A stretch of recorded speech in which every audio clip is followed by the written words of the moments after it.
এই ছেলেটা ক্লাস 10 পর্যন্ত অনেক মেয়েকেই লাইন মেরেছে, কিন্তু কোনো মেয়ে তাকে কখনো পাত্তাই দিত না। তবে কলেজে ওঠার পর তার ভাগ্য যেন একদম 360 ডিগ্রি ঘুরে যায়।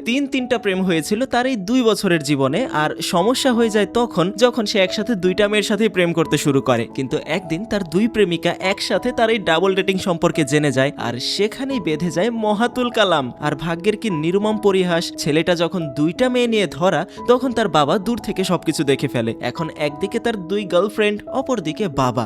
ঠিক সেই সময় গল্পে আসে এক মাথা ঘুরিয়ে দেওয়ার মতো টুইস্ট, যা তার জীবনকে নিয়ে যায় অন্য এক ডাইমেনশনে। বলছিলাম কিছুদিন আগে মুক্তিপ্রাপ্ত একটা কমেডি সিনেমার গল্প, যার নাম হলো ইয়থ। তো চলুন শুরু করা যাক আজকের গল্প গুঞ্জন।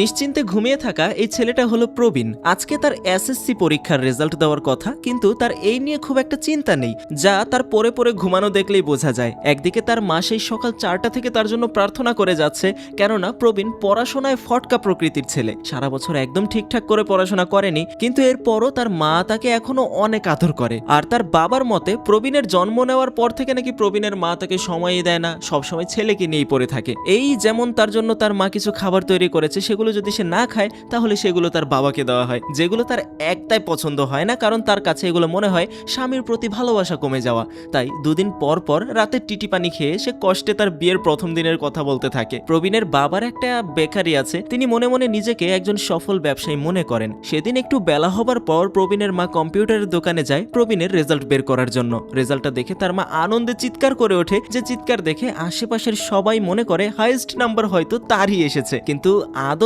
এরকমটা হয় না। প্রবীণ একদম টেনে টুনে 35 নাম্বার পেয়ে পাশ করেছে, আর তার মার কাছে এটাই অনেক। প্রবীণ বাহিরে বসে তার মায়ের এই উন্মাদনা দেখে একদম থ হয়ে যায়। ফেরার পথে অটোতে তার মা কিছুক্ষণ চিন্তা করে বলে, এসএসসিতে তুই 35-40 পেয়ে পাশ করেছিস, যদি এইচএসসিতে A+ পেতে পারিস তাহলে তো তুই আইএস হতে পারবি। যেটা শুনে অটোওয়ালা অটো থামিয়ে পিছনে ঘুরে বলে, আমি এসএসসিতে A+ পেয়েছিলাম আর অটো চালাচ্ছি, আপনার ছেলে তো 35 পেয়ে আইএস হবে, তাই না? প্রবীণের মা তখন অটোওয়ালাকে মুখ ঝাপটা দিয়ে বলে, তোমার ভাগ্যে ছিল না তাই হতে পারোনি, এটা আমার ছেলে পারবে। ভেবে দেখেন একবার কনফিডেন্সটা কি লেভেলের। যাই হোক, সেখান থেকে তারা সোজা তার বাবার বেকারিতে চলে যায় দেখা করার জন্য। সেখানে গেলে তার বাবা তার রেজাল্ট সম্পর্কে জানতে চাইলে তার মা বলে পাশ করেছে টোটাল নাম্বার 200।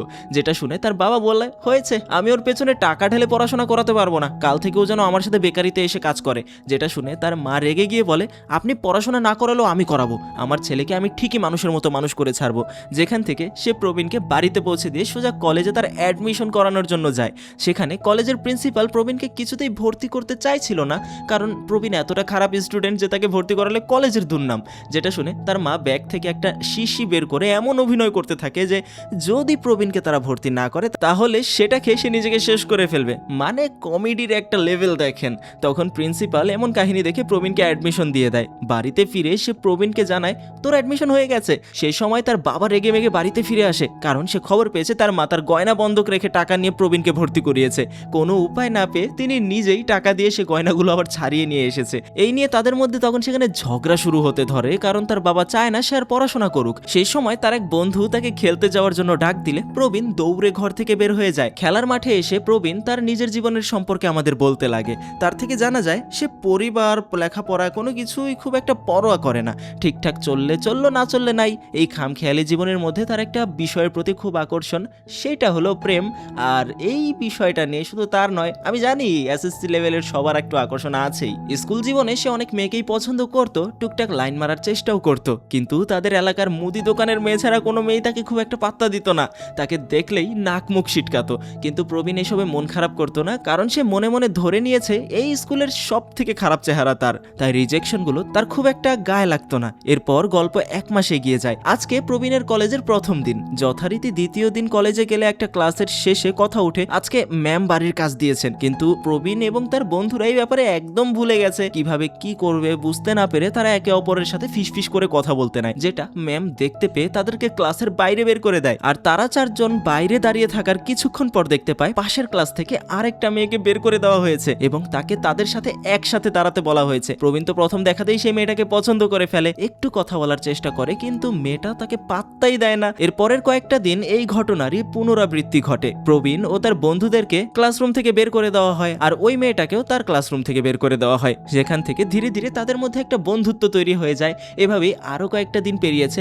একদিন দেখা যায় মেয়েটাকে তার ক্লাস থেকে বের করে দেওয়া হয়েছে, কিন্তু আজকে প্রবীণ আর তার বন্ধু কোনো দুষ্টামি করেনি বলে তাদেরকে পানিশমেন্ট দেওয়া হয়নি। প্রবীণ দেখতে পায় সেই মেয়েটা তার জন্য অপেক্ষায় বারবার এদিক ওদিক তাকাচ্ছে বাইরে থেকে, যেটা দেখে প্রবীণ ইচ্ছা করেই তার পাশে বসে থাকা ছেলেটাকে জোরে করে একটা চিমটি মেরে বসে, আর তখন তাকে ক্লাস থেকে বের করে দেওয়া হয়। মেয়েটা তো প্রবীণকে বেরোতে দেখে খুবই খুশি হয়, কারণ তার বাইরে একা একা দাঁড়িয়ে থাকতে একদমই ভালো লাগে না। আর কোথাও না কোথাও এই কয়েকদিনের বন্ধুত্বে তারা একজন আরেকজনের সাথে গল্প করাটাকে মিস করছিল।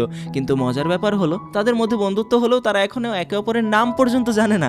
ক্লাস থেকে বেরিয়ে প্রবীণের বন্ধুরা তাকে ক্যান্টিনে যাওয়ার জন্য জোর করতে থাকে, কিন্তু প্রবীণ মেয়েটাকে সেখানে রেখে মোটেও যেতে যাচ্ছে না। তাই সে তাকে ক্যান্টিনে যাওয়ার অফার করে, কিন্তু সে রাজি হয় না, কারণ ম্যাম যদি ক্লাস থেকে বেরিয়ে তাকে এখানে না দেখতে পায় তাহলে খারাপ হয়ে যাবে। কি আর করার, প্রবীণ তাকে এখানে রেখেই ক্যান্টিনে চলে যায়। সেখানে গিয়ে যেই না সে খাবারটা দিয়ে টেবিলে বসবে, অমনি দেখতে পায় মেয়েটা যে তার সামনে হাজির। প্রবীণ সাথে সাথে তার খাবারটা তাকে দিয়ে দেয় এবং একটা টেবিলে দুজন বসে। সেখানেই তারা একে অপরের নাম জানতে পারে। মেয়েটা তার পরিচয় দিয়ে বলে, আমার নাম প্রেসিকা আর আমার বাবা একজন পুলিশ ইন্সপেক্টর। তখন প্রবীণ তার কাছে প্রতিদিন ক্লাস থেকে বের করে দেওয়ার কারণ জিজ্ঞাসা করে। তখন প্রেসিকা উত্তর দেয়, কিছুক্ষণ পরপর অনেক খিদা লাগে, তাই ক্লাসের মধ্যে অন্যের ব্যাগ থেকে টিফিন বের করে লুকিয়ে লুকিয়ে খাই, আর ম্যাম সেটা দেখতে পেলেই আমাকে ক্লাস থেকে বের করে দেন। যেই কথা শুনে প্রবীণ একটু হেসে দেয় আর বলে, এরপর থেকে তোমাকে আর টিফিন চুরি করে খেতে হবে না, আমার বাবার একটা বেকারি আছে, সেখান থেকে আমি প্রতিদিন তোমার জন্য টিফিন নিয়ে আসবো। এরপর দিন দেখা যায় প্রবীণ তার জন্য খাবার নিয়ে এসেছে। এভাবেই আরো বেশ কয়েকটা দিন চলতে থাকে, যার মাধ্যমে তাদের মধ্যে বন্ধুত্বটা আরো ক্লোজ হতে শুরু করে। আবার এদিকে একদিন রাতের বেলা প্রবীণের বাবা টিটি পানি খেয়ে এসেছে। এখন সেখানে প্রবীণের মা এসে তাকে জানায় আজকে নাকি তার ভাইয়ের বাড়ি থেকে নিমন্ত্রণ এসেছে। আসলে প্রবীণের বাবা মা পালিয়ে বিয়ে করেছিল, তাই পালিয়ে আসার পর থেকে এখন পর্যন্ত সেই বাড়ি থেকে কোনো প্রকার যোগাযোগ করার চেষ্টা করেনি তাদের সাথে। আজ এত বছর পর আমন্ত্রণ আসায় প্রবীণের মা যাওয়ার জন্য আর্জি করে। প্রবীণের বাবাও তখন তার কথায় বারণ করে না এবং যেতে রাজি হয়। পরদিন প্রবীণকে বাড়িতে রেখে তারা দুজন ভাইয়ের বাড়িতে বেড়াতে যায়। এত বছর পর ভাইয়ের সাথে দেখা হবে ভেবে প্রবীণের মা যেন তার মুখের হাসি ধরে রাখতে পারছিল না। বাড়ির ঠিকানায় গিয়ে দেখতে পায় ভাই তার বিশাল রাজকীয় বাড়ির মালিক হয়ে গেছে। বাড়ির ভেতরেই প্রবেশ করে তারা বুঝতে পারে সবাই তাদেরকে একরকম ইগনোর করে যাচ্ছে। কিছুক্ষণ পর সে তার ভাবিকে আসতে দেখে তার কাছে যায়, কিন্তু সে তাকে ইগনোর করে অন্য একজনের সাথে কথা বলতে শুরু করে। এরপর ভাইয়ের সাথে কথা বলতে গেলেও তার ভাই একই ব্যবহার করে, যেটা দেখে প্রবীণের বাবা খুবই অপমানিত বোধ করে। সেখানে আর একটু সময় না থেকে সোজা সে বেরিয়ে যায় এবং বাড়িতে ফিরে আসে। বাড়িতে ফিরেই প্রবীণের মা কান্না করতে শুরু করে, এই ভেবে যে আমাদের সাথে যদি কথাই না বলবি তাহলে নিমন্ত্রণ করার দরকার কি ছিল। প্রবীণের বাবা তখন তাকে সান্ত্বনা দিয়ে বলে, যেদিন আমাদের ওইরকম একটা বাড়ি হবে তখন সবাই আমাদের দাম দিবে। কিন্তু এই কথায় কোনো লাভ হয় না। এখনো তার কান্না থামার নাম নিচ্ছিল না, যেটা দেখে তখন সে কিছুটা ইমোশনাল হয়ে পড়ে আর তার পাশে বসে বলে, যদি তুমি আমার সাথে পালিয়ে না আসতে তাহলে হয়তো আজকে এরকম কিছু দেখতে হতো না। যেই কথা শুনে প্রবীণের মা উঠে বসে আর বলে, বড় ঘরে বিয়ে হলে কি আমি মহাসুখী থাকতাম? এর কোনো নিশ্চয়তা ছিল না, কিন্তু তোমার সাথে বিয়ে হলে যে আমি সুখী হতাম সেই ব্যাপারে আমি নিশ্চিত ছিলাম, আর আমি সুখেই আছি। বিশাল বড় রাজকীয় ঘরে থাকলেই যে মানুষ সুখী থাকে ব্যাপারটা তেমন না। আসলে মধ্যবিত্ত পরিবারের সুখটা ঠিক এখানেই, যেখানে একে অপরকে বোঝা যায়, সম্মান করা যায়। মধ্যবিত্ত পরিবারের বাবা মাদের একটা স্বপ্ন হলো তারা তাদের সন্তানদের পড়াশোনা করিয়ে অনেক বড় জায়গায় দেখতে চায়। প্রবীণকে নিয়েও তার বাবা মা একই স্বপ্ন দেখে, কিন্তু প্রবীণ তো পড়ে আছে প্রেসিকাকে নিয়ে। এরপর দিন কলেজে যেতে যেতে সে সিদ্ধান্ত নেয় প্রেসিকাকে আজ প্রপোজ করে ফেলবে। সেটা সে তার ক্লাসমেটদের জানায়, আজ আমি কমিটেড হতে চলেছি রে। নাম জানতে চাইলে প্রবীণ বড়াই করে বলে ফেলে প্রেসিকা। সেই সময় প্রেসিকা তাকে পেছন থেকে ডাক দেয়। প্রবীণও বেশ স্টাইল মেরে তার সামনে যায় আর প্রপোজ করতে যাবে। সেই সময় প্রেসিকা বলে ওঠে, আমরা এখন আর কলেজে নিজেরা কথা বলবো না, কারণ আমাদের নিয়ে কলেজে অনেক মিথ্যা গুজব ছড়িয়ে যাচ্ছে যে আমরা নাকি প্রেম করছি, আর এটা যদি আমার বাবা জানতে পারে তাহলে আমার আগে তোমাকে মেরে ফেলবে। এই বলে সে ক্লাসে চলে যায়। আর এদিকে প্রবীণকে তো তার বন্ধুরা মজা নিতে নিতে লাল করে ফেলে। খুব তো কইছিলি কমিটেড হবি। ক্লাস শেষে ছুটির সময় প্রবীণ কষ্টে স্যাড সং গাইতে শুরু করে। সেই সময় কলেজের বাসের সামনে আমরা দুইটা ছেলেকে দেখতে পাই, ম্যানি ও মুকেশ। ম্যানি প্রেসিকাকে খুবই পছন্দ করে, এমনকি বিগত 6টা মাস সে তার পিছু পিছু ঘুরে বেড়াচ্ছে, কিন্তু প্রেসিকা তাকে কখনো পাত্তাই দেয় না। আর এই মোটি গোলগাল মেয়েটাকে দেখতে পাচ্ছেন, এই মেয়েটাকে মুকেশ ভালোবাসে। ম্যানি তাদের দুজনকে হুমকি দিয়ে বলছে যদি প্রেসিকাকে সে তার জীবনে না পায় তাহলে তাদের দুজনকে একসাথে থাকতে দেবে না। তাই সে প্রতিদিন এই প্রেসিকাকে কনভিন্স করার জন্য চেষ্টা করে ম্যানির সাথে একবার কথা বলে নিতে। আজকেও প্রেসিকা বাসে উঠতে গেলে সেই মেয়েটা তার পথ আটকে কনভিন্স করার চেষ্টা করে। তখন প্রেসিকা তাকে বলে বলে আমি ওই ছেলেটার সাথে কথা বলতে পারবো না, কারণ আমি অন্য একজনকে ভালোবাসি। ছেলেটা জানতে চাইলে প্রেসিকা প্রবীণের কথা বলে দেয়।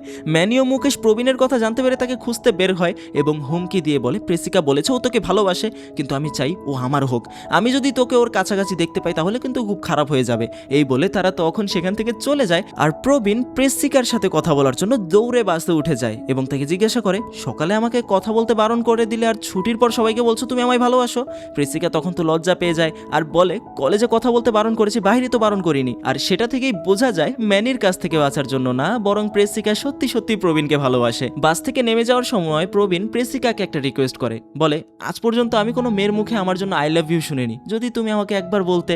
তখন প্রথমে তো প্রেসিকা রাজি হচ্ছিল না, কিন্তু কি যেন একটা ভেবে আই লাভ ইউ বলেই দেয়। ব্যাস প্রবীণের মনে তো তখন ঝুমঝুমিয়ে বৃষ্টি নেমেছে। পুরো ক্লাসে খবর হয়ে যায় প্রেসিকা প্রবীণকে ভালোবাসে। সেদিন প্রবীণ কোনোভাবে প্রেসিকাদের ল্যান্ডলাইন নাম্বার জোগাড় করে এবং তার বন্ধুকে নাম্বারটা দিয়ে বলে সে নাম্বারে কল করে আমাকে কানেক্ট করে দে। এমনটা করার কারণ হলো তার সেই বন্ধু মেয়েদের কণ্ঠে কথা বলতে পারে। যদি বাড়ির অন্য কেউ কল ধরে তাহলে সেই বন্ধু মেয়েদের কণ্ঠে কথা বলে ব্যাপারটা ম্যানেজ করে নেবে। কল করার পর দেখা যায় প্রেসিকার বাবা কল ধরেছে। প্রবীণের বন্ধু তখন মেয়েদের গলায় কথা বলতে শুরু করে। এতে প্রেসিকার বাবা কিছুই বুঝতে পারে না আর প্রেসিকাকে ডেকে বলে তোর কোন বান্ধবী কল করেছে নে কথা বল। প্রেসিকা টেলিফোনটা কানে দিতেই ওপাশ থেকে প্রবীণের কণ্ঠ ভেসে আসে। প্রেসিকা তো বেশ অবাক হয়ে যায়। প্রবীণ তাকে জিজ্ঞাসা করে আমার কোন ব্যাপারটা দেখে তুমি আমাকে পছন্দ করেছো। তখন প্রবীণ জানায় তুমি অনেক সুন্দর এবং দায়িত্বশীল তাই। এরপর প্রবীণ প্রেসিকা থেকে জানতে চাইলে প্রেসিকা বলে আমার পাশে বাবা আছে তাই এখন কথা বলতে পারবো না। পরদিন সকালবেলায় ম্যানি ও মুকেশ আবারও কলেজে আসে এবং প্রবীণকে গিয়ে শাসাতে শুরু করে যে তোকে বলেছিলাম না প্রেসিকার থেকে দূরে থাকতে, কিন্তু সেদিনের পর থেকে তুই তো দেখি প্রেসিকার সাথে আরো বেশি মেলামেশা করছিস। প্রবীণ তখন নিজেকে সেভ করার জন্য বলে প্রেসিকাই তো আমাকে প্রপোজ করেছে, আমরা একজন আরেকজনকে ভালোবাসি, এর মধ্যে আপনি না আসলেই তো পারেন। যেই কথা শুনে মুকেশ অনেক রেগে যায়, তাদেরকে মারতে উদ্যত হয়। তখন প্রবীণের বন্ধু বাবলু এটা দেখে তাদেরকে উদম কেলাতে শুরু করে। আর তাদের এই ধোলাই শেষ হওয়ার পর প্রবীণ যখন প্রেসিকার সাথে দেখা করতে যায় তখন সে সবকিছুর ক্রেডিট নিয়ে বলে আমি ওই ছেলেগুলোকে একদম ক্যাম্পাস থেকে বের করে দিয়েছি ধোলাই করে। যেটা শুনে প্রেসিকা অনেক খুশি হয়। চলে যাওয়ার সময় প্রেসিকা তাকে জানায় তার দাদির শরীর খারাপ করার কারণে তাদের এক সপ্তাহের জন্য গ্রামে যেতে হবে, সেজন্য অ্যানুয়াল প্রোগ্রামেও অ্যাটেন্ড করতে পারবে না। এটা শুনে প্রবীণের মন খারাপ হয়ে যায়, কারণ সেখানে তারা একসাথে ডান্স করার প্ল্যান করেছিল। প্রবীণের মন ভালো করার জন্য প্রেসিকা তাকে বলে তুমি কালকে একটা প্রশ্ন করেছিলে আমি তোমাকে কেন পছন্দ করি, এর কারণ হলো তুমি হাসো, যেটা দেখতে আমার অনেক ভালো লাগে। আর এই কথা শুনে তো প্রবীণের মন আর খারাপ থাকে না। চলে যাওয়ার সময় প্রেসিকা তাকে বলে যায় ফেসবুকে সে তাকে মেসেজ করবে। সেই আশায় পরদিন সকালবেলায় প্রবীণ তার বন্ধুদের নিয়ে কম্পিউটারের দোকানে ফেসবুক লগ ইন করতে বসে। সময় পেরিয়ে যায় কিন্তু কোনো মেসেজ আসে না। সেই সময় প্রবীণ দেখতে পায় সোনাল নামের একটা মেয়ে তাকে ফ্রেন্ড রিকোয়েস্ট পাঠিয়েছে। বন্ধুদের কথায় ফ্রেন্ড রিকোয়েস্ট অ্যাকসেপ্ট করলে মেয়েটা তাকে সাথে সাথে মেসেজ দেয় আর বলে সে তাদের ক্লাসেই পড়ে। মনে মনে সে তাকে খুবই পছন্দ করে কিন্তু কখনো সাহস করে বলতে আসতে পারেনি। এখন এই সব কিছুই তার দুই বন্ধু দেখে তাকে বলে এই আইডিটা শিওর ফেক আইডি, তা না হলে ওকে কালকে দেখা করতে বল। প্রবীণও তাকে আগামীকাল কলেজে এসে দেখা করার কথা বলে। পরদিন দেখা যায় সোনাল নামের মেয়েটা সত্যি সত্যি তার সাথে দেখা করতে তাদের ক্লাসে আসে। প্রবীণ তো সোনালকে দেখে এক প্রকার প্রেমেই পড়ে যায় আর এরপর থেকে প্রবীণ সব সময় সোনালের সাথে সময় কাটাতে শুরু করে। তাকে দেখে এমন মনে হচ্ছিল যে প্রেসিকার কথা সে একদম ভুলেই গেছে। এদিকে প্রবীণ একসাথে দুইটা প্রেম করছে, এটা দেখে তো তার বন্ধুদের পেছন জ্বলে পড়ে যাচ্ছিল। একদিন তো এই নিয়ে তার এক বন্ধুর সাথে মারামারি পর্যন্ত লেগে যায়, কারণ প্রবীণ একসাথে দুইটা প্রেম করছে, যেটা একদমই কোনো ঠিক কাজ না। আসলে প্রবীণ জানে যে সে অনেক বড় একটা ভুল কাজ করছে, কিন্তু সে সারাটা জীবন যে মেয়েদের থেকে রিজেকশন পেয়ে এসেছে তাই মনে মনে সে নিজেকে অনেক একা অনেক আনস্মার্ট ভাবতে শুরু করেছিল। কিন্তু সোনাল তার প্রতিটা বিষয় যেভাবে লক্ষ্য করে এবং সেগুলো নিয়ে কথা বলে তখন তার খুবই ভালো লাগে। একটু অদ্ভুত হলেও সে এখন নিজেকে হ্যান্ডসাম হিসেবে উপলব্ধি করতে পারছে। এই দুদিন পর তাদের অ্যানুয়াল প্রোগ্রামে প্রবীণ এবং তার সব বন্ধুরা মিলে একটা ডান্স পারফর্ম করে। স্টেজ থেকে নামার পর প্রবীণ লক্ষ্য করে প্রেসিকা তার সাথে দেখা করতে এসেছে। সাথে সাথে সে প্রেসিকার কাছে যায় এবং কথা বলতে শুরু করে। সে সময় সোনাল তাকে নিজের কাছে ডাক দেয়। প্রবীণ তখন সোনালের পরিচয় দিয়ে বলে ও আমার ফ্রেন্ড। আর তারপর প্রেসিকাকে সেখানে দাঁড় করিয়ে প্রবীণ সোনালের সাথে কথা বলতে যায়। সে সময় মুকেশের সেই মোটি গার্লফ্রেন্ড এসে প্রেসিকার কান ভাঙাতে শুরু করে, বলে আরে দেখ ওদের কথা বলার ধরন দেখলে মনে হয় ওরা ফ্রেন্ড, আসলে ওদের মধ্যে কিছু চলছে আর মাঝখানে তুই টাইম পাস হিসেবে পড়ে আছিস। এই কথা বলে তারা দুজন সেখান থেকে চলে যায়। যে কথাগুলো তখন প্রেসিকার মাথায় নাড়া দেয়। আসলেই তো তাদেরকে দেখতে কাপলের মতো লাগছে, যেটা দেখে তার মনটা খারাপ হয়ে যায়। পরদিন টিফিনের সময় সোনাল প্রবীণের সাথে দেখা করতে আসে। প্রবীণ তখন ফ্রাইড রাইস খাচ্ছিল, যেটা সোনালের খুবই পছন্দের। যেটা শুনে প্রবীণ তাকে নিজের হাতে খাইয়ে দেয়, যেটা মুকেশের গার্লফ্রেন্ড দেখতে পেয়ে প্রেসিকাকে বলে দেয়। তারপর প্রেসিকা ক্লাসে এসে প্রবীণকে এই বিষয়ে জিজ্ঞাসা করে এবং প্রবীণও মিথ্যা কথা না বলে সত্যটা বলে দেয়। প্রেসিকা তখন বলে তাহলে এখন আমাকেও খাইয়ে দাও। প্রবীণ তখন প্রেসিকাকেও নিজ হাতে খাইয়ে দেয়, যার ফলে প্রেসিকার রাগ রাগ কিছুটা ঠান্ডা হয় তখন সে তাকে আরও বলে, আমি যদি এখন কোনো ছেলেকে নিজ হাতে খাইয়ে দিই তাহলে তোমার খারাপ লাগবে তো, তাই না? এখন ঠিক আমারও খারাপ লাগছে, ওই মেয়ের সাথে এরকম তুমি আর করবে না। সেদিন প্রবীণ তার বন্ধুদের একটা সিদ্ধান্ত জানায়, আজকের পর থেকে সে আর সোনালের সাথে কথা বলবে না, কারণ সোনালের সাথে কথা বললে প্রেসিকা কষ্ট পাবে। রাতের বেলায় সে তার বন্ধুদের নিয়ে সোনালের সাথে দেখা করতে যায়। সেখানে গিয়ে সে তাকে বলে, আজকের পর থেকে আমরা আর কথা বলবো না। সোনাল দেখতে পায় প্রবীণ এদিক ওদিক তাকিয়ে কথা বলছে, যেটা দেখে সে তাকে নিজের কাছে টেনে নেয় এবং বলে যে, যা বলবে আমার চোখের দিকে তাকিয়ে বলো। সোনালের চোখের দিকে তাকাতেই প্রবীণের যেন সব কথা গুলিয়ে যাচ্ছিল। পেছন থেকে তার বন্ধুরা তাকে বারবার বলছিল যে সোনালকে সবকিছু বলে দে। প্রবীণের কিছু বলার আগেই সোনাল তাকে জড়িয়ে ধরে, আর সিচুয়েশনটা তখন এমন হয়ে যায় যে প্রবীণও নিজেকে আর আটকে ধরে রাখতে পারে না, সেও সোনালকে জড়িয়ে ধরে। সেই সময় মুকেশের গার্লফ্রেন্ড ও তার বান্ধবী মিলে সেখানে প্রেসিকাকে নিয়ে আসে, আর প্রেসিকা দূর থেকে দাঁড়িয়ে দাঁড়িয়ে এই সব দেখে ফেলে। প্রবীণ ধরা পড়ে যায়, যদিও সে এখানে সোনালকে তার জীবন থেকে একবারের জন্য দূরে সরিয়ে দেওয়ার জন্য এসেছিল। তার সাথে এটাও সত্যি যে সে প্রেসিকার ভালোবাসাকেও কিন্তু ঠকাচ্ছিল। প্রবীণ সোনালকে এক ধাক্কা দিয়ে নিজের কাছ থেকে সরিয়ে দেয় এবং প্রেসিকার কাছে যায় তাকে সিচুয়েশনটা বোঝানোর জন্য, কিন্তু প্রেসিকা কোনো কিছু শোনার কিংবা বোঝার অবস্থাতে ছিলই না। এখানে থাকা সবকিছু যে তার কাছে জলের মতো পরিষ্কার সেটা তার বোঝা হয়ে গিয়েছে। সেই সময় প্রেসিকা তার কোনো কথা শুনছে না দেখে প্রবীণ অনেকটা রেগে যায়, বলে, সোনাল আমার পিছনে অনেকদিন ধরে পড়ে আছে, কিন্তু আমি ওকে একসেপ্ট করিনি কারণ আমি তোমাকে ভালোবাসি, কিন্তু আজ মনে হচ্ছে আমাদের ভালোবাসায় অবিশ্বাস জন্মে গেছে, তাই আমি আমাদের সম্পর্ক এখানেই শেষ করছি। এই বলে সে সোনালের দিকে ঘুরে তাকালে দেখা যায় সোনাল সেখানে নেই, সে দাঁড়িয়ে আছে মুকেশের গার্লফ্রেন্ডের সাথে। তার মানে সোনাল কখনোই প্রবীণকে ভালোবাসেইনি। প্রবীণ এবং প্রেসিকার সম্পর্ক ভাঙার জন্যই তারা দুজনে প্ল্যান করে সোনালকে প্রবীণের জীবনে এনেছে। প্রেসিকা তখন আর নিজেকে ধরে রাখতে না পেরে প্রবীণের গালে সজোরে থাপ্পড় মেরে বসে, আর সে সময় প্রবীণের বাবা সেই রাস্তা দিয়ে যাওয়ার কারণে সবকিছু নোটিস করে ফেলে।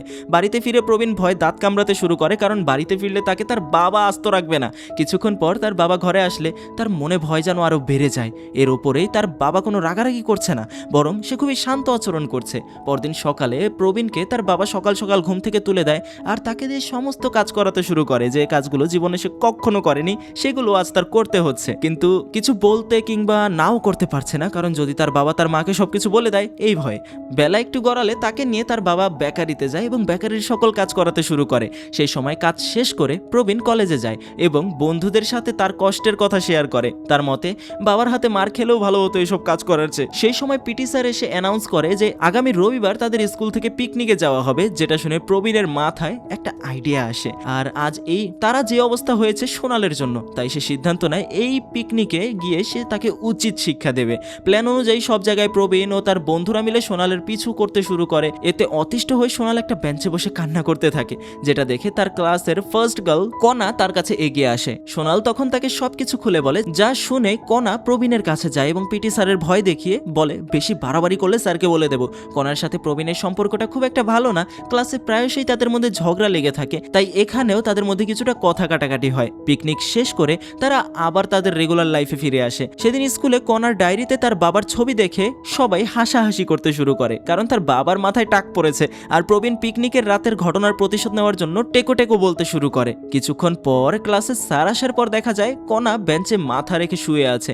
স্যার কি হয়েছে জিজ্ঞাসা করলে প্রবীণ বেশ ভয় পেয়ে যায়, কারণ যদি কণা তার নাম বলে দেয় তাহলে স্যার তাকে ক্লাস থেকে বের করে দিতে পারে, এমনকি গার্জিয়ানকেও ডাকতে পারে। কিন্তু এসবের কিছুই হয় না, কারণ কণা সে সময় প্রবীণের নাম না বলে ব্যাপারটা অন্যদিকে সরিয়ে নেয়। প্রবীণ এই ব্যাপারটা দেখে খুবই অবাক হয়, কারণ এর আগেও বেশ কয়েকবার ছোট ছোট কারণে কণা তার ব্যাপারে স্যারের কাছে কমপ্লেন করেছে, তাহলে আজকে করলো না কেন? এই প্রশ্নটা তাকে বারবার ভাবিয়ে তুলছে। এরপর দিন টিউশনে এসে প্রবীণ তার কাছে ক্ষমা চায়, কিন্তু কণা কারোর সাথে খুব একটা মাতে না। প্রবীণের করা কোনো প্রশ্নের উত্তর ঠিকঠাক করে দেয় না, আর তার সাথে সে রাগী কণ্ঠে কথা বলতে থাকে, যেটা প্রবীণের খুবই মনে ধরে। আর হ্যাঁ, এখানে তার রাগের পর থেকেই আর তার এরকম পার্সোনালিটি থেকেই প্রবীণ আবারও এই নতুনভাবে কণার প্রেমে পড়ে যায়। ঠিক সেই একই রকম প্রেমে পড়েছে ঠিক আগের মতোই। এরপর থেকে প্রতিদিন স্কুলে টিউশনে প্রবীণ কণার রাগ ভাঙানোর চেষ্টা করে এবং তার পিছু পিছু ঘুরঘুর করে। এত কিছু দেখে কণা আর প্রবীণের উপর রাগ করে থাকতে পারে না। ধীরে ধীরে তাদের মধ্যে কথাবার্তা বাড়তে থাকে, আর এক পর্যায়ে তাদের মধ্যে একটা ভালো বন্ধুত্ব তৈরি হয়ে যায়। একসাথে কলেজে সময় কাটায় এবং কলেজ শেষে একসাথে বিরিয়ানিও খেতে যায়। এভাবেই তাদের দিন কাটতে থাকে। ধীরে ধীরে তাদের ফাইনাল এক্সামও এগিয়ে আসে। পরীক্ষার আর মাত্র 2 মাস বাকি, তাই কলেজ থেকে সবাইকে ভালো করে পড়াশোনা করতে বলা হয়। কিন্তু প্রবীণ তো পড়াশোনা করছে না, উল্টো কণার প্রেমে ডুবে আছে। এর কিছুদিন পর একদিন ক্লাসে জানানো হয় তাদের এক টিচারের বাবা মারা গেছে, তাই আজকে হাফ ডে এবং আগামীকাল ছুটি ঘোষণা করা করা হলো। তখন ছুটির কথা শুনে ক্লাসের সব ছেলেরা আনন্দে লাফিয়ে ওঠে, কারণ কালকে স্কুল বন্ধ। কিন্তু বন্ধ যে আনন্দের নয় বরং শোকের জন্য দেওয়া হয়েছে সেইটা তাদের মাথায় ছিল না। আজকে যেহেতু হাফ ক্লাস, তাই প্রবীণের মাথায় একটা আইডিয়া আসে। আজ তার মায়ের জন্মদিন, এরকমটা বলে সে কণাকে আজ তার বাড়িতে নিয়ে যাবে। ছুটির পর কণাকে তার মায়ের জন্মদিনের কথা বললে কণা যেতে রাজি হয়ে যায়। যাওয়ার সময় কণা তার বাকি বন্ধুদেরকেও সাথে করে নিয়ে যায়। বাড়িতে গেলে সবাই মিলে প্রবীণের মায়ের জন্মদিন পালন করে, কিন্তু তার মা এসবের কিচ্ছু বুঝতে পারছিল না, কারণ তার তো আজকে জন্মদিন না। কেক কাটা শেষ হলে তার মা তাকে জিজ্ঞাসা করে, আজকে তো আমার জন্মদিন না, তাহলে এগুলো কিসের জন্য? যার উত্তরে প্রবীণ বলে, তোমার এত কিছু জেনে লাভ নেই। এরপর কণার দিকে ইশারা করে বলে, তুমি শুধু ওই মেয়েটার দিকে খেয়াল রাখো। এরপর প্রবীণ তার বন্ধুকে নিয়ে কণা বাদে বাকি সবাইকে টিউশনের অজুহাত দিয়ে বের করে নিয়ে যায়, কেননা সে কণাকে একটু আলাদা করে সময় স্পেন্ড করতে চায়। কণা, প্রবীণ এবং তার মা একসাথে বেশ কিছুক্ষণ একসাথে কথাবার্তা বলে। প্রবীণের মার জন্য রান্নাঘরে কণা তাদের জন্য চা বানাতেও যায়। সে সময় প্রবীণের বাবা বেকারি থেকে ঘরে ফিরে আসে। প্রবীণ তার বাবাকে দেখে খুবই ভয় পেয়ে যায়। তখন প্রবীণের মা কণাকে পরিচয় করিয়ে দিয়ে বলে, এ হলো কণা, প্রবীণের বন্ধু, আজকে আমার জন্মদিন পালন করতে এসেছে। যে কথা শুনে বাবা তো বুঝে যায় কোনো একটা ঝামেলা আছে, কারণ আজকে তো তার স্ত্রীর জন্মদিন না, যেটা প্রবীণও ভালো করে জানে। এর উপর প্রবীণ এই মেয়ে ফ্রেন্ডকে নিয়ে এসেছে। মা বুঝতে না পারলে বাবা ঠিকই বুঝতে পারে ছেলে আবারও এক মেয়ের প্রেমে পড়েছে। কণা তখন চলে যেতে চাইলে প্রবীণ তাকে অটো পর্যন্ত এগিয়ে দিয়ে আসে।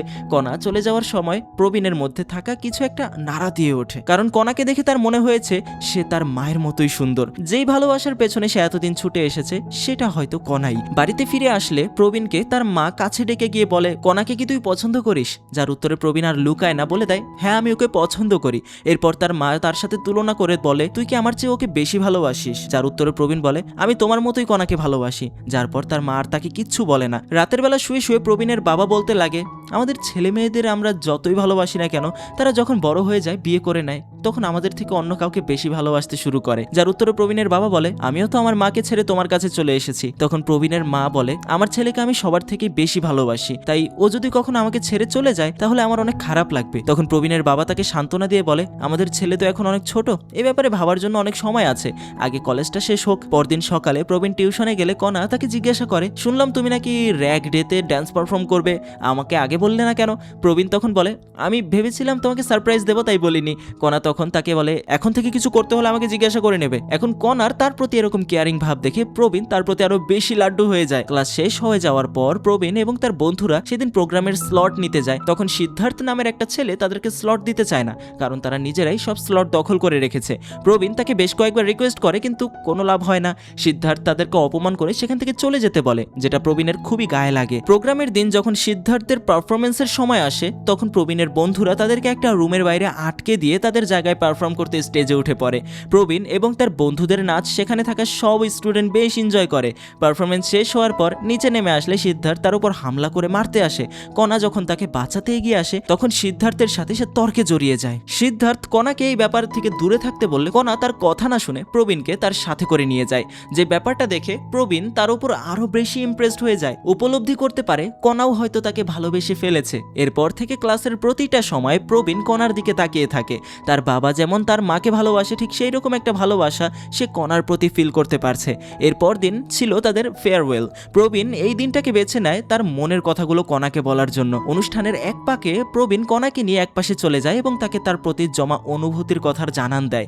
কিন্তু কণা তার এই ভালোবাসার কথা খুব একটা পজিটিভভাবে নেয় না, কারণ সে তাকে নিজের এক ভালো বন্ধু মনে করে। প্রবীণ তখন সেদিন তাকে হাত ধরে টেনে নিয়ে যাওয়ার কথা বললে কণা জানায় সেদিনও ফ্রেন্ড হিসেবে সে তাকে সেভ করেছিল। এইসব কথা শুনে প্রবীণের মাথায় যেন আকাশ ভেঙে পড়ে। প্রবীণ এর আগেও অনেকবার রিজেক্ট হয়েছে, কিন্তু কখনো এরকম ফিল করেনি। প্রবীণ সেখানে কান্নায় ভেঙে পড়ে। তার বন্ধুরা তখন তার কাছে ছুটে আসে আর জিজ্ঞাসা করতে থাকে। সেই সময় প্রবীণ দেখতে পায় তার এক বন্ধুর কপালে চোট লেগে আছে। প্রবীণ তাকে জিজ্ঞাসা করে কি হয়েছে।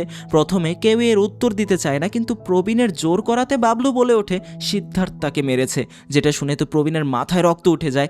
একে তো কণা তাকে ছেড়ে চলে গেছে, অপরদিকে সিদ্ধার্থের বাড়াবাড়ি। প্রবীণ আর নিজেকে আটকে রাখতে পারে না, হামলা করে বসে সিদ্ধার্থের ওপর। কিছুক্ষণের মধ্যেই তৈরি হয় এক ভয়ঙ্কর রণক্ষেত্র। কণা এসব দূর থেকে দাঁড়িয়ে দাঁড়িয়ে দেখে। কিছুক্ষণ পর তাদের দুপক্ষের গার্জিয়ানকেই প্রিন্সিপাল রুমে ডাকা হয়। সিদ্ধার্থের পরিবার ওয়েল নন হওয়ার কারণে তাদের কিছুই বলা হয় না, কিন্তু প্রবীণকে টিসি দিয়ে দেওয়ার সিদ্ধান্ত নেওয়া হয়। যেটা শুনে প্রবীণের মা প্রিন্সিপালকে রিকোয়েস্ট করতে শুরু করে যেন তার ছেলেকে কলেজ থেকে বের করে দেওয়া না হয়। সামনে 2 মাসের মধ্যে বোর্ড পরীক্ষা, এখন যদি পরীক্ষা দিতে না পারে তাহলে পুরো জীবনটা শেষ হয়ে যাবে। প্রিন্সিপাল তার কথায় রাজি হচ্ছে না দেখে প্রবীণের মা তার পায়ে পড়ে যায় এবং করজোরে মিনতি করতে শুরু করে। প্রিন্সিপাল তখন সিদ্ধার্থ সিদ্ধার্থের বাবা মায়ের কাছে ক্ষমা চাইতে বললে প্রবীণের মা তাদের কাছেও ক্ষমা চায়। এসব কিছু সইতে না পেরে সেই সময় তিনি অজ্ঞান হয়ে মাটিতে লুটিয়ে পড়ে। সাথে সাথে হাসপাতালে অ্যাডমিট করা হয়। প্রবীণের বাবা হাসপাতালে ছুটে আসে।